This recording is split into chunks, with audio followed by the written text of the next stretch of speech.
Hello guys, welcome back to my channel. I'm your host Chris Davis. Okay, so today we're going to do a movie review. Can you guess by what I'm wearing what movie we're going to review today? Just take a guess. This is a pretty cool baseball shirt.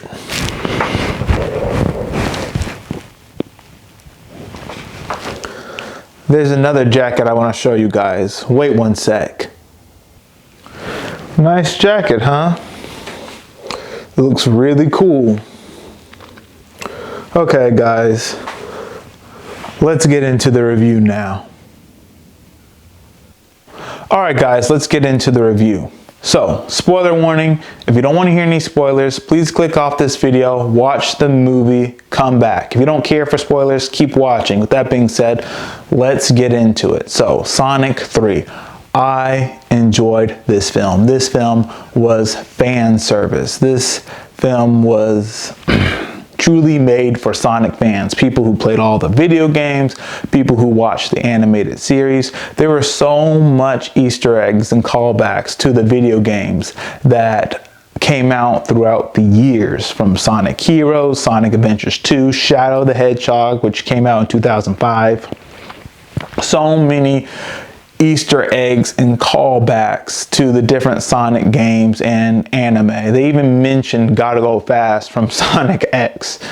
So I truly enjoyed this film. The voice actors did an incredible job. Keanu Reeves as Shadow, of course, Ben Schwartz as Sonic. He did a fantastic job as always. Idris Elba as Knuckles. Kristen Ritter, which I don't think she gets enough love for playing Tails. She did an incredible job. And of course, Jim Carrey as Dr. Robotnik and Gerald Robotnik. That's right, he plays two characters in this film. Other things I enjoyed in this film. I enjoyed Shadow running on water, skating on the water, gliding on the water when he escaped from the gun base. I liked how he was teleporting and he was knocking out all the gun officers. I enjoyed him riding his motorcycle and wielding a gun, calling back to his video game Shadow the Hedgehog. I also liked the Sonic Hero reference with Sonic, Tails, and Knuckles working together as a team to take Shadow down. Now, the main plot of this film is Shadow awakens from his sleep after 50 years and he wants revenge on humanity for killing his dear friend Maria.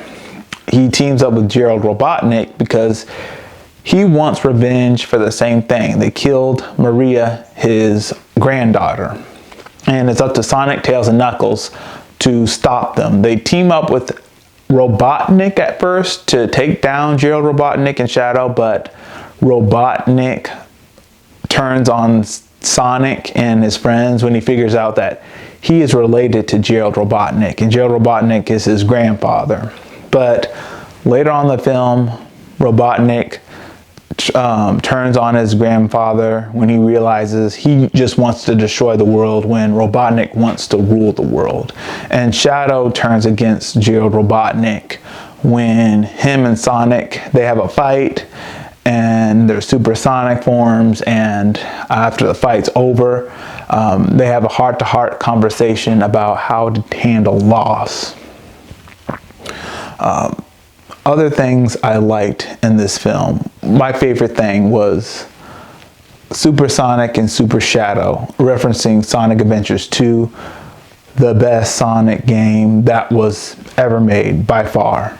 I liked how the movie had them both go into Super Sonic and Super Shadow to call back to that video game. And they even played the soundtrack, Live and Learn by Crush 40. That was incredible. Lessons that I learned or that was emphasized to me while watching this film. So the biggest lesson was in this film, when you go through tragedy, don't let it make you into a bad person. Don't let it make you bitter. It's okay to feel upset, but don't let the tragedy that happened to you, don't let that make you into an evil person. Still remain good. Also, we'll work as a team. Sonic, he was working with Tails and Knuckles at first, but when Tom got hurt, he was letting that pain change him, and he went on and tried to do things alone by himself instead of working as a team. But Sonic realized that he was wrong for doing that, and he starts working with Tails and Knuckles again.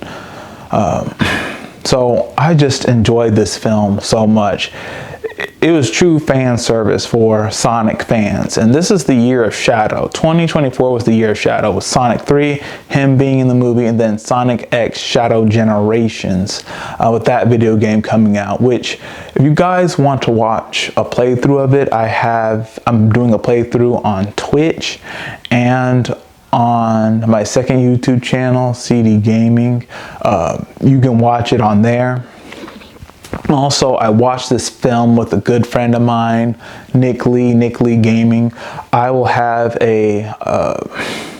I'll have the link to his channel in the description box below. He's doing a playthrough of Sonic Frontier. So if you want to watch a really good playthrough of Sonic, that's your guy right there. Alright, so huge spoiler, the end credits.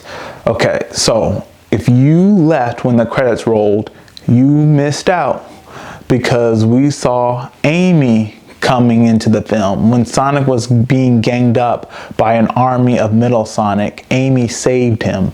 And then another second credit scene came up, and it showed Shadow, and he got his ring and he put it back on his wrist. So Shadow is still alive after stopping the Eclipse cannon from destroying the Earth. So I really enjoyed this film. I loved all the Easter eggs that were in it. I'm looking forward to the next film coming out, which they said was going to be like spring 2027, I believe. So this is probably the most successful video game franchise. I can't think of another video game franchise that did a movie adaptation and it was this successful. I think this one is by far the most successful video game to movie adaptation. So that's all we have for today. If you liked what I had to share, please hit the like button, hit subscribe, share this video with all your friends, and all of you have a great day.